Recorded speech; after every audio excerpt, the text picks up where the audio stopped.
Chers amis, bonjour à tous et à toutes. Merci d'être ici présents. Alors nous allons passer directement. J'espère que vous allez bien déjà. Moi ici tout va bien, le ciel est gris. Il est tombé quelques petits flocons. Pour vous, la vidéo ce sera dimanche. Donc il a fait un petit peu de flocons le vendredi. Donc il y a 2 jours. Mais là, rien de nouveau, c'est la pluie. Alors que vous voyez, moi c'est pour ça que je n'écoute pas la météo, je ne lis même pas ce qui se dit dans les journaux, ce que certains racontent. Ah, j'ai écouté la météo, j'ai lu ça dans l'Ouest de France ou dans un canard quelconque. J'ai lu qu'il va neiger toute la semaine. Ben oui, où ça? Ben ici à Vitré. Ah bon? Il n'y a pas eu de flocons. Enfin si, quelques flocons, mais très timides. Et puis ça s'est vite réduit en petite flotte, c'est tout, hein. Voilà, donc il n'y a rien. Bon, chers amis, alors, je vous demande de vous abonner, pour les nouveaux surtout, de partager, de commenter cette vidéo, de mettre un pouce, voilà, de faire ce que vous voulez, hein, si vous voulez activer la clochette ou pas, voilà, c'est tout simple. Alors, nous allons bien sûr, chers amis, tout de suite, nous allons partager l'écran de la suite des rois de notre pays, du royaume de France. Ah, puis je dis le nom, je m'en fous. Alors, aujourd'hui, c'est les monarques que j'ai rien préparé, tiens. Alors, c'est quel roi aujourd'hui? C'est Robert Ier. Alors, on va aller à Robert Ier, chers amis. Voilà, comme ça, je prépare avec vous, ensemble. Alors, c'est carolingien, d'accord. Euh, J'espère que vous m'entendez bien. J'ai l'impression que ce micro ne marche pas bien. J'ai l'impression. Alors, c'est ça, 860. Ah, je vois pas. Et en plus, je vois mal, là. Ça change pas beaucoup, remarquez, vous allez me dire, hein. Voilà, Robert Ier. Alors, c'était un roi robertien, donc de son ancêtre Robert, qui a donné le nom à cette dynastie qui côtoie les rois carolingiens. Mais enfin, ça fait une suite pas trop, comment dire, pas trop. Ils se disputent pas trop le trône, apparemment. Ils s'arrangent bien entre eux. Bon, remarquez, les Robertiens chasseront à la fin les Carolingiens, il me semble, hein, si je ne me trompe pas. Alors, on va lire un petit peu le parcours de ce roi. Alors, je vais pousser un peu le micro pour pas que ça grésille, parce que j'ai l'impression que parfois, vous m'entendez bien, j'espère. Dites-moi le en commentaire, j'ai du mal à comprendre ce micro. Pourquoi ça ne marche pas aussi fort que les haut-parleurs, enfin les micros de mon ordinateur? Je comprends pas. Bon, est-ce que Chrome ne... Enfin bon. Alors, qu'est-ce que nous pouvons dire de ce roi? Bon, déjà, alors, roi des Francs, ça on l'aurait compris, de Francie occidentale, 29 juin 922, 15 juin 923, soit 11 mois et 17 jours. Couronnement 30 juin 922, je vois mal, en l'abbaye Saint-Rémy de Reims. Prédécesseur Charles III, donc, et successeur Raoul. Alors, ce sera aussi un roi robertien, Raoul. Bon, enfin, on en parlera dans la prochaine vidéo. Alors ici, comte de Paris. 898, 15 juin 923, soit 25 ans. Monarque Robert Ier, pourquoi ils disent pas roi d'ailleurs. Prédécesseur Eudes et successeur Hugues le Grand. Oui, voilà. Alors, biographie, titre complet, roi de France occidentale, comte de Paris, dynastie robertienne, je l'ai dit, date de naissance vers 860, date de décès 15 juin 923, 63 ans, lieu de décès 60 en France, nature du décès blessure, père Robert Lefort et mère Adélaïde de Tours. Fratrie Eudes, conjoint Aélis ou Adèle du Maine. Béatrice de Vermandois. D'accord. Enfant Emma. Voilà. Emma, c'est quoi cet nom? Princesse, ah oui, je me dis aussi Emma. Princesse Emma. Hugues le Grand et Adèle de France. Voilà, chers amis, c'est rapide, hein. Il n'y a pas grand-chose à dire sur ces rois. C'est les premiers rois, remarquez, enfin les premiers après les Mérovingiens. Alors, biographie, bon, on l'a dit, on va pas revenir dessus. Qu'est-ce que je pouvais vous dire de plus? Le 11 juin 1921, Charles III et Robert sont néanmoins réunis au Palais Royal d'Artigny. Bon, comme j'arrive pas trop bien à lire, je vais pas. Écoutez, je vais pas me forcer, j'arrive pas. Je sais pas, il y a des jours où j'arrive pas. Avec ces lumières, vous savez, c'est effrayant, ces lumières jaunes, avec plein de. Bon, ces lampes là, vous voyez, ces lampes, elles sont mortelles pour la vue, mortelles pour la santé, tout court, hein, on va le dire, hein. Descendance, bon, tombeau, Robert Ier a été inhumé en l'abbaye Sainte-Colombe, fondée par le roi des Francs, Clotaire II en 620. Lors de la Révolution, le monastère a été détruit. Bon, sa disparition totale est interrompue en 1842. En 1853, des fouilles entreprises dans la crypte mirent au jour plusieurs sépultures. Aucune d'entre elles ne peut lui être attribuée. Oui, évidemment, ils ont tout mélangé, quoi. Évidemment, la Révolution, bon, ben, c'était. Bon, je sais pas, Thomas Cromwell, en Angleterre, avait fait décapiter le roi Jacques Ier, si je me souviens bien. D'ailleurs, lors de la deuxième révolution en Angleterre, Thomas Cromwell a été comment dire, déboulonné de son trône, enfin de son siège de député, enfin de député de la Chambre. Et donc, voilà, mais la monarchie n'a jamais été vraiment interrompue en Angleterre. Alors que chez nous, on n'arrive pas à comprendre que. On n'arrive pas à comprendre. Et chez les Latins, il y a quelque chose qui ne colle pas. Enfin, il faut dire aussi que on a eu quelqu'un qui aurait pu mettre un roi sous le trône en France. C'est le colonel Charles de Gaulle. Mais il l'a dit, mais il n'a pas tenu promesse, évidemment. Il voulait pas, en fait, il voulait pas d'une monarchie, en fait, hein. Je pense que. Et pourtant, cet homme-là, il est d'une lignée, déjà, rien que son titre, Charles de Gaulle, c'est quand même, il est d'une certaine noblesse, on ne peut pas dire le contraire. Il aurait pu dire, bon, vous voyez, c'est comme quoi que les pires ennemis de la monarchie à la Révolution, la plupart, ce sont été des nobles. Le peuple n'était pas contre la mort du roi, ni sa guillotine, c'est-à-dire sans sa mort par guillotine. Ils n'étaient pas pour. Ils ne voulaient pas l'exécution du roi Louis XVI. Bon, bien sûr, il y a une minorité d'agités qui ont crié ouais, bravo, vive la République, évidemment. Bon, évidemment, il y a des gens qui étaient pour, hein.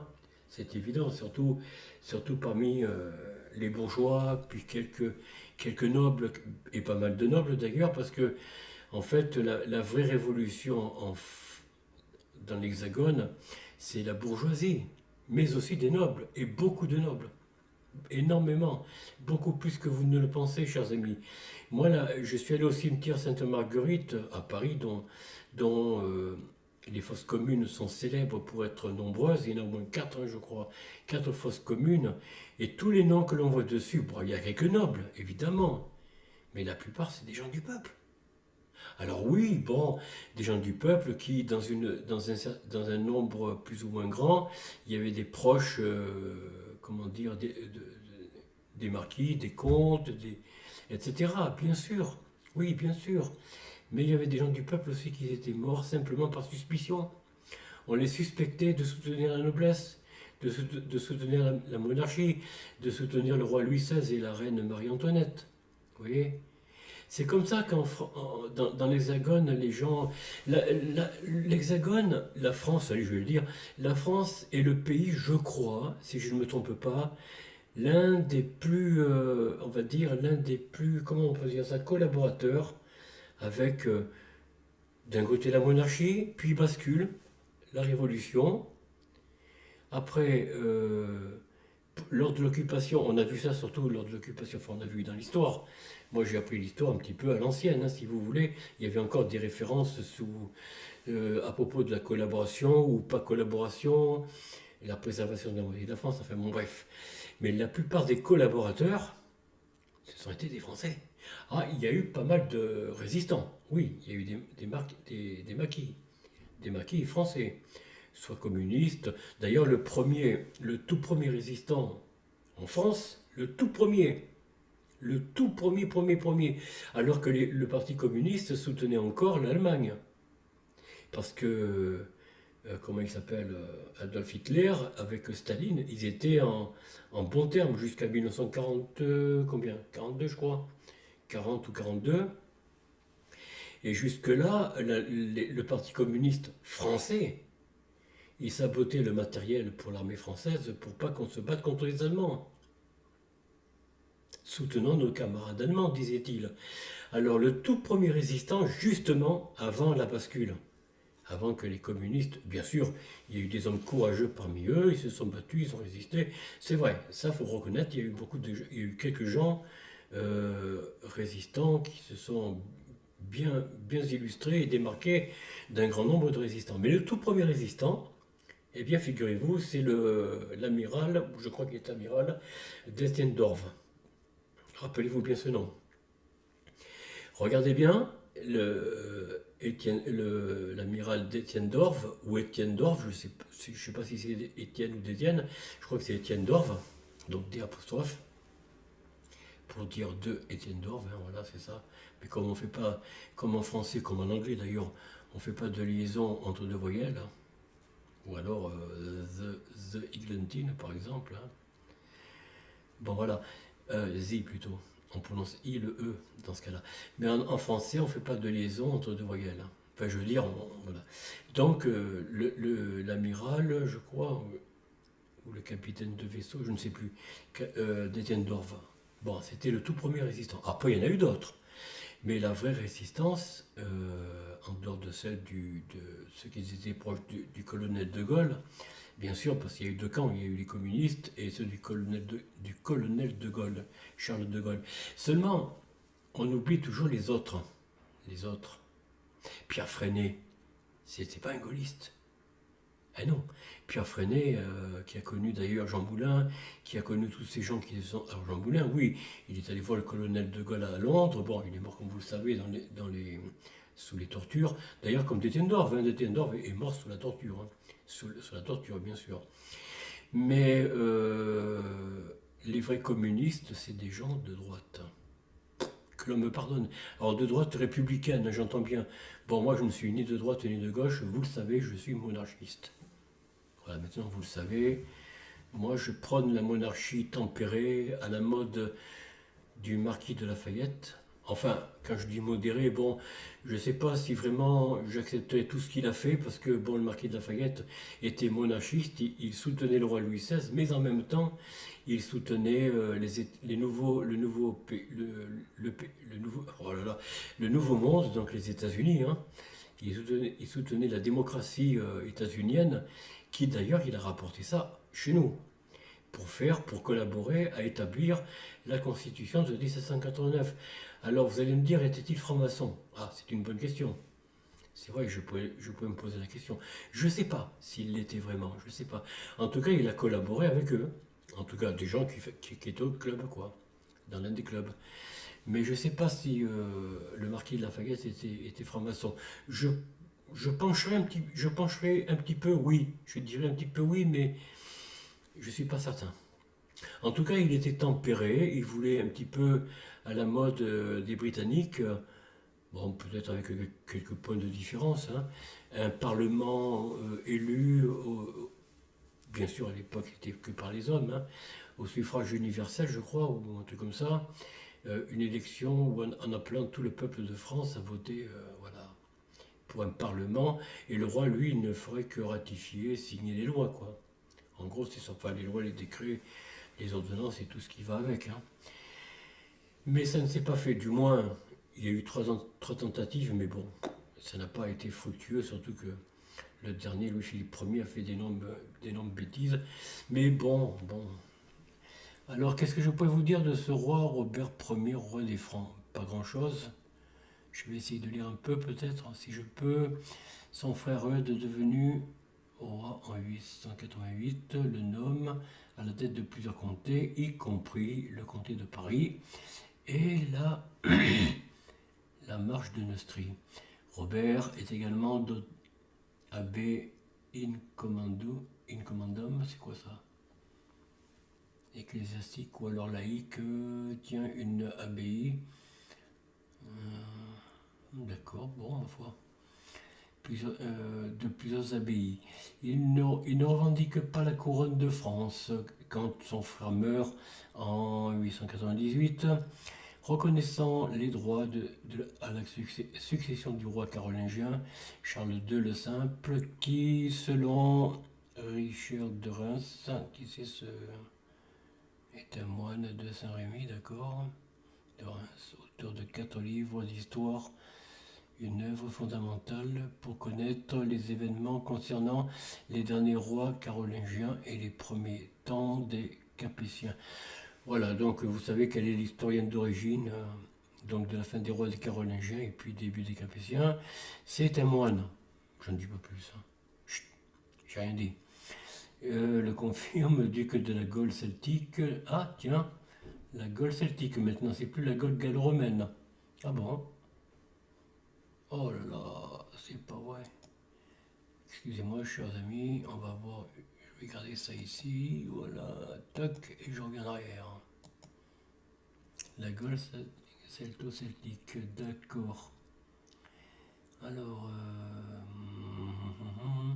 Nastri, donc, il ne semble pas qu'il soit le titulaire du titre de duc des Francs, comme les Hugues le Grand en 936, pardon, excusez-moi, je vois très mal encore.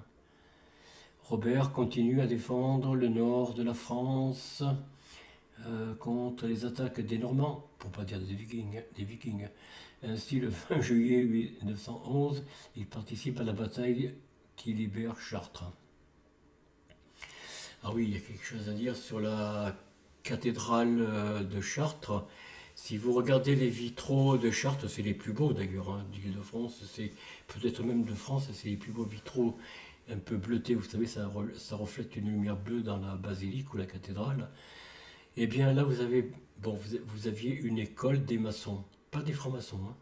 Encore que peut-être c'était la franc-maçonnerie, mais c'était non pas parce que la franc-maçonnerie, depuis le 19e siècle, même le 18e, ne ressemble en rien à la véritable franc-maçonnerie qui était les maçons, les bâtisseurs. Bon, enfin ça allez voir Oleg de Normandie, il en parle très bien sur Pagan TV. Alors, la bataille qui libère Chartres, défendue par son évêque Joussomme du siège normand avec l'aide du marquis de Bourgogne, Richard et d'Eble, comte de Poitiers. Les Normands sont sévèrement battus. Ah bon. Ce qui permet au roi de négocier avec Roland, oui. Pas Roland, hein, Roland, c'est bien ça. Euh, bon, Roland, d'accord. La sédentarisation des Normands autour de Rouen. L'historien Karl Ferdinand Wimmer, né le 24, est mort le 1er décembre 2008. Tegernsee est un historien allemand, d'accord. Souligne l'importance de ce fait d'armes qui stabilise la situation en Austrie, qui permet à ses vainqueurs de s'affirmer en défendeurs du royaume. Flodoard, c'est ça, hein, relate quand. Est-ce qu'il c'est ça, Flodoard d'ailleurs? Oui, d'accord, voilà. D'accord, hein, est un historien, chroniqueur et poète d'expression latine de l'époque carolingienne. Ah, lui, il est pas moins bon. Relate qu'en 921, Robert, après avoir assiégé pendant plus de 5 mois les Normands de la Loire, reçut d'eux des otages et leur concéda la Bretagne. Tiens, comme quoi, vous voyez, qu'ils avaient dévasté, ainsi que le Pagus de Nantes. L'analyste ajoute que les Normands commencèrent alors à recevoir la foi du Christ. Qui ça, les Normands? Ouais, ça m'étonnerait. Ça m'étonnerait. Ou alors c'est d'autres gens que les Vikings, hein. Robert réitère ainsi au profit des Normands de la Loire la politique suivie 10 ans plus tôt à l'égard de Roland et des Normands de la Seine, oui. L'ultime précision de Flodoard semble d'ailleurs indiquer que la conversion des Normands au christianisme figure comme en 911 parmi les conditions de la paix proposées par le marquis de Neustrie. 10 ans auparavant, le traité de Saint-Clair-sur-Epte, une commune française située dans le département du Val d'Oise. Ah tiens, je ne connaissais pas ça. Saint-Clair-sur-Epte avait été conclu par le roi lui-même, ou tout au moins sous le sceau de son autorité. Rien de tel en 921, c'est Robert qui est lui seul qui traite. Bon, dans des circonstances apparemment analogues, le Robertien ne s'est pas préoccupé d'associer Charles le Simple à une décision pourtant capitale, se camoufler à l'autorité royale, donne la mesure du chemin parcouru en une décennie. Alors, chers amis, les Vikings se convertissant au christianisme, je n'y crois pas. Je vous le dis tout de suite. Je reviens un petit peu à ce qu'il a dit des Normands, ou alors c'est d'autres populations locales, mais c'est quand même étonnant, puisque les Vikings venaient libérer la Normandie, venaient libérer la Bretagne. En fait, partout où ils sont passés, ils sont venus libérer du joug de la religion, donc la religion chrétienne, du Vatican. Ils venaient libérer ce que les Carolingiens avaient mis en place. Alors ça se fera plus tard probablement. Ça se fera après le dernier roi des Carolingiens. Je suis étonné que les Vikings, certains Vikings se soient convertis. Ça, j'ai du mal à le croire. Enfin bon, après tout, hein. Peut-être quelques-uns, mais minoritaires. Hein. Le 11 juin 1921, Charles III et Robert sont néanmoins réunis au palais royal d'Attigny, agissant en fidèle apparemment respectueux de l'autorité de son roi, le marquis de Neustrie y requiert un diplôme royal au profit du monastère de Saint-Amand, dont il est l'abbé. La présence... Alors... excusez-moi, j'ai du mal à lire. La présence de cette date de Robert auprès du Carolingien laisse supposer que Charles a accepté d'éloigner son favori et de remettre de nouveau le traitement des affaires du royaume occidental à son entourage de grands. Pourtant, presque aussitôt, Charles III va commettre l'irréparable, croyant sans doute avoir pleinement rétabli sa position. Bon, j'en suis où là?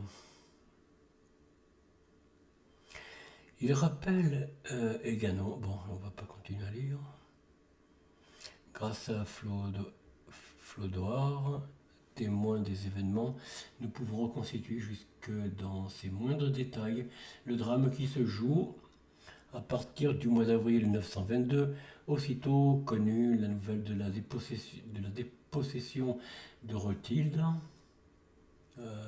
comtesse du Maine, d'accord, fille de Charles III le Chauve et de sa deuxième épouse. Bon. Le fils de Robert, Hugues, a gagné à sa cause les vassaux de l'église de Reims et certains comtes de France à la tête. Bon, je ne vais pas continuer à lire, sinon je vais mettre trop de temps. Bon, voilà, chers amis, je ne vais pas continuer parce que je n'y vois pas grand-chose. Alors nous allons maintenant faire un peu d'actualité parce que j'aime bien la vie des rois, mais là, je ne peux pas lire. Et puis bon, il y a des choses que je ne supporte pas, que j'entends parler des Normands au lieu des Vikings. Parce que bon, on voit que l'histoire n'est pas l'histoire officielle. Hein. Ça, c'est l'histoire officielle qu'on vous raconte sur Wikipédia ou sur d'autres, d'ailleurs, d'autres. Il n'y a pas que Wikipédia qui le fait. Hein. Il y a Encyclopédia, il y a tout ça. Mais enfin, c'est officiel, quoi. Donc, on balaye des revers de main les Vikings. On leur donne peu de place. Hein. Alors ici, vous avez, je pense que vous l'avez compris, la suite de l'épisode numéro 3 de Candace Owens concernant le couple présidentiel de notre pays, l'Hexagone. Alors, il y a une affaire adjointe, j'allais dire, ou presque, je ne sais pas si c'est à rapprocher. En tout cas, il y a une autre affaire qui a fait parler d'elle récemment, c'est celle-ci. Alors je vous laisse regarder, si vous êtes assez curieux, le scandale Bayrou, alors qu'il était maire de Narbonne, je crois, hein, de la pédophilie étouffée dans un lycée catholique à Bétarame. Alors Bétarame, c'est dans le sud-ouest de notre pays, hein. C'est une affaire qui remonte assez loin et il y aurait eu, je crois, un garçon ou trois enfants de Bayrou, François Bayrou. Ne me dites pas qu'il était maire. Bon, non seulement il était au courant, certainement en tant que maire, en tant que Premier ministre maintenant, mais aussi en tant que père de famille. Ne me dites pas qu'en tant que père de famille, il n'a pas eu vent que des parents ont porté plainte depuis les années, je ne sais pas quelle année, ça remonte un peu loin déjà.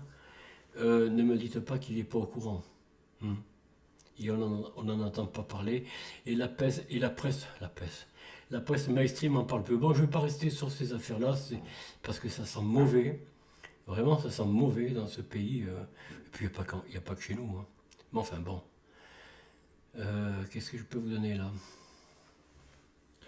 Alors moi, je soulève une question concernant cette affaire ici, là, des épisodes que nous révèle cette américaine, cette jeune femme américaine, Candace Owens. Bon, je la remercie pour son courage. On peut dire qu'elle est courageuse.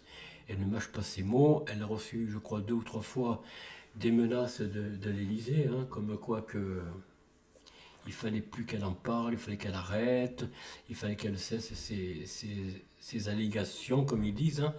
Mais ils ne la poursuivent pas juridiquement. Bon, déjà, elle est dans le Tennessee, aux États-Unis, donc, hein, et la juridiction américaine, c'est pas la juridiction française, hein, autant vous dire.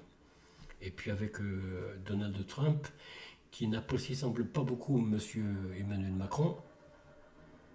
Donc vous voyez, c'est dire que je pense pas que Donald Trump enverrait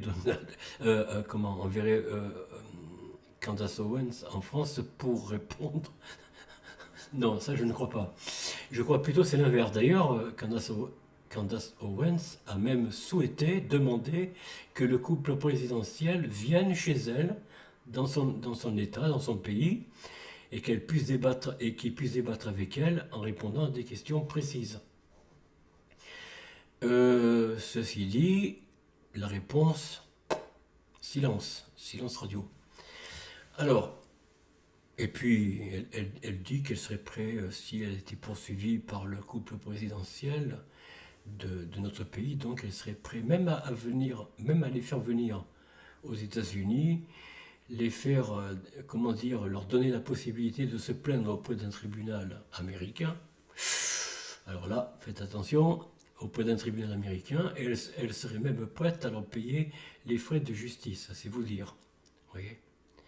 Alors j'en dis pas davantage sur ces affaires, moi je ne fais que rapporter, tout simplement, chers amis, je ne fais que relayer ce que j'entends, ce que je vois. Je ne suis pas là pour juger ni les Macron, ni Candace Owens, ni personne, je ne juge personne. Cela est-il vrai, cela est-il faux? Je n'en sais rien. Ce qui est certain en tout cas, c'est qu'ils ne répondent pas à des questions simples. Et ça, c'est un peu embarrassant, il faut reconnaître. On vous demande, par exemple, votre fils. Un professeur vient vous voir, monsieur, madame, c'est votre enfant? Oui, voilà, il a fait une bêtise. Alors qu'est-ce que vous allez faire? Vous vous posez la question. Vous dites, madame l'institutrice, ou monsieur l'instituteur, quelle bêtise a-t-il fait? Ben voilà, il a fait ci, il a fait ci, il a fait ça. Alors voilà, c'est vous dire que on vous pose une question, vous répondez. Normalement, c'est la moindre des choses. Au moins, vous répondez le plus clairement possible. Mais là, il n'y a pas de réponse. Et en plus, le couple de l'Élysée semble demander à Candace Owens, lors de la première lettre qu'ils ont envoyée, de ne pas répandre le bruit. Pensez donc. Candace Owens est une journaliste indépendante, une influenceuse. Vous croyez qu'elle va garder ça pour elle? Bah, bien sûr que non, évidemment. Alors tout ça, bon, ça sent très mauvais. Moi, je n'entends pas grand-chose là-dedans. C'est un peu... C'est embarrassant pour les intéressés, on va dire, hein. Moi, je sais pas, mais pour les acteurs, je sais pas, il y a quelque chose que on nous cache depuis trop longtemps. Les médias n'en parlent pas. D'ailleurs, quand Madame Macron, Madame Brigitte Macron, a porté plainte contre deux dames, je crois que je ne sais plus leur nom, et leur avocat. Alors non, elle n'a pas porté plainte contre leur avocat, mais enfin, ils ont fait pression sur lui, hein. Bon, bref, eh bien, l'avocat les a défendus et elles ont été condamnées. Parce qu'elles sont restées là, elles ont été convoquées au tribunal, elles sont allées au tribunal. Mais par contre, Madame Brigitte Macron ne s'est pas déplacée. Vous voyez? Parce que le juge aurait pu s'il est sincère, il aurait pu leur poser des questions. Madame Macron, est-ce vrai on dit ceci de vous? Qu'est-ce que vous en pensez? Quelle est votre réponse? Et oui, donc elle n'a pas voulu peut-être se soumettre à la question, j'en sais rien, hein. Mais en tout cas, toujours est-il que ça fait du bruit, outre-Atlantique, un peu partout dans le monde, ça fait du bruit. Et c'est gênant pour nous en tant qu'habitants du pays du fromage, enfin de l'Hexagone, parce que si je m'apprête à partir dans un pays, on va rire de moi. On va dire, tiens, regarde ces Français là, regarde-les. Ils ont quelqu'un à l'Élysée, là, dans leur palais, là. Ils ont quelqu'un, tu as vu ce qui se dit, là? Alors tout le monde va rire de nous, on va se moquer de nous. Et encore si on ne nous jette pas des œufs pourris ou des tomates à la figure. Vous voyez? Le français, d'ailleurs depuis pas mal d'années maintenant, le français, et surtout curieusement depuis les années Sarkozy, Hollande et puis le dernier là, Emmanuel Macron, le français est très mal vu à l'extérieur. Pas seulement qu'en Algérie, alors là, n'en parlons pas, pas seulement qu'en Algérie, mais partout. Partout où nous passons pour des gens bizarres, quoi, les Français, vous voyez. Voilà. Bon, c'est tout ce que je voulais dire aujourd'hui. J'ai pas grand-chose à vous donner, chers amis. On va revenir à la page d'accueil, voilà. Je remets mes lorgnons. Voilà.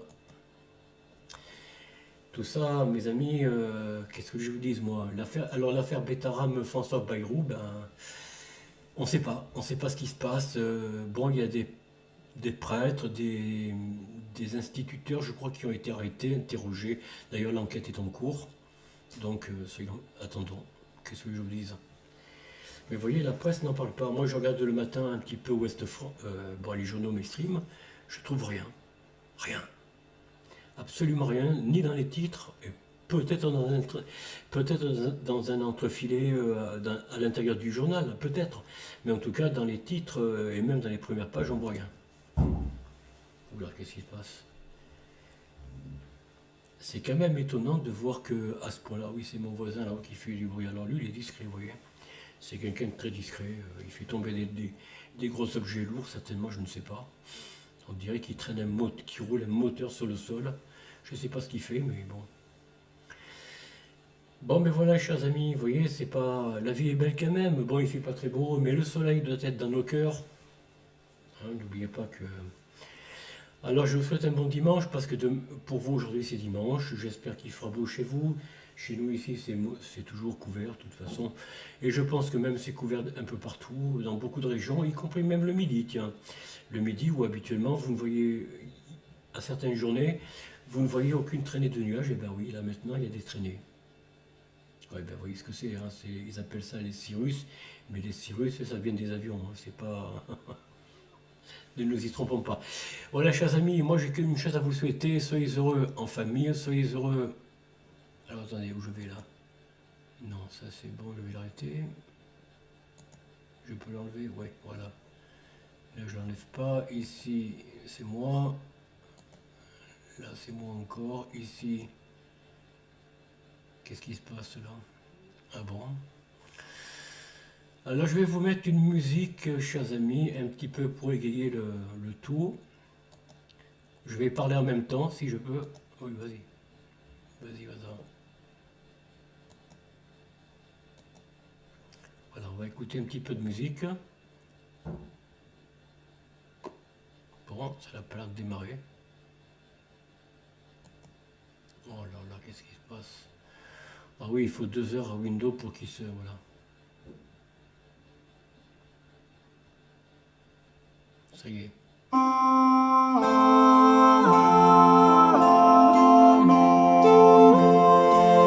c'est une musique, je ne donne pas le titre, hein, parce que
comme Mélanie, même je dirais un peu plus dur qu'elle. Enfin, en tout cas,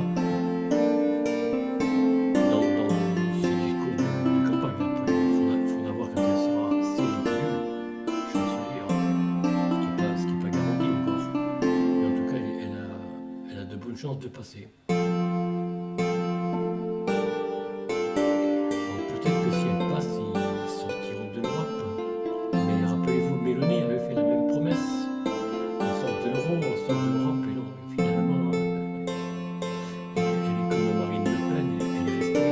Sauf qu'elle est toujours avec l'autre. Mélanie, je sais pas son prénom, mais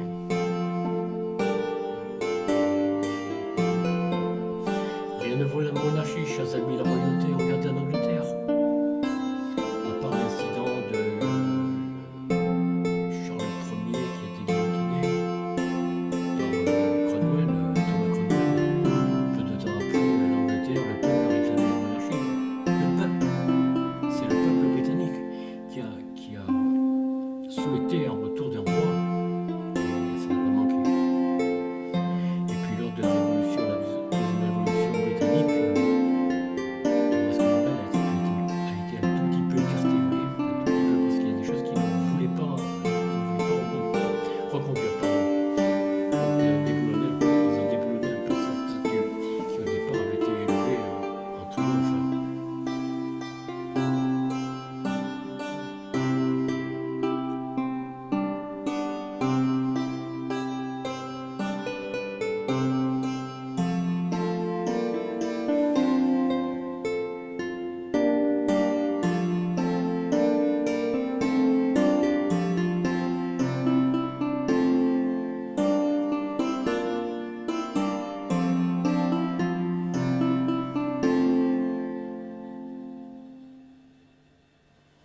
Voilà, je crois que c'est la fin, il me semble.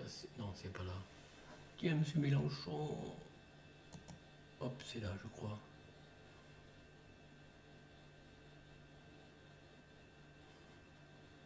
Voilà, chers amis, donc on se dit à très bientôt. N'oubliez pas que nous sommes tous unis dans la bienveillance, la paix, l'amour du prochain, l'amour de sa famille, de ses enfants, de ses parents, grands-parents, l'amour et l'affection, pleine d'affection en famille, avec ses amis aussi, hein. Avoir de bonnes relations, avoir la bienveillance, vivre dans la paix, l'harmonie, la concorde, et puis de profiter de la vie. Il faut profiter de la vie parce que la vie passe très vite. La vie passe très vite et on ne sait pas demain ou ce soir où nous en serons. Est-ce que nous verrons le soir? Est-ce que nous verrons le lendemain? C'est pas garanti, rien n'est garanti. Alors profitez-en dans la bienveillance, chers amis, dans la concorde, mais aussi dans un petit peu de détente, d'amusement. Bon, c'est le week-end. Et puis après, vous reprendrez votre travail, vos occupations en début de semaine. On se dit à très bientôt. Au revoir.